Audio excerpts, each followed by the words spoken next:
Israeli forces have violently confronted Palestinian worshippers near the AlAqsaMosque compound in occupied East Jerusalem. They scuffled with women and prevented young Palestinian men from entering the mosque.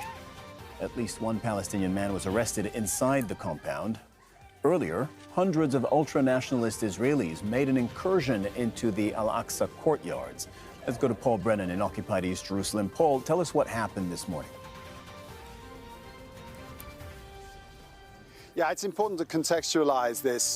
The women that we see in that video are members of a group called Marabitat, and they are women who are pledged to protect the Al-Aqsa Mosque. I saw the woman with the pale leopard print scarf and spectacles up here, actually, on Wednesday, making a social media video pledging to protect the mosque.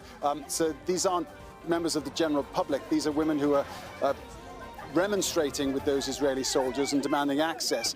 But the reason why they were remonstrating with the soldiers is because this weekend is Rosh Hashanah, the Jewish New Year. And again, as happens on so many days, Jewish far-right settlers and nationalists have been escorted into the area of the Al-Aqsa Mosque. It's called an incursion because it's done without the permission of the Waqf, which is the Jordanian Palestinian group which would organize such visits. And it creates enormous tension and enormous antagonism as well with those people who are worshipping at the mosque and at the mosque.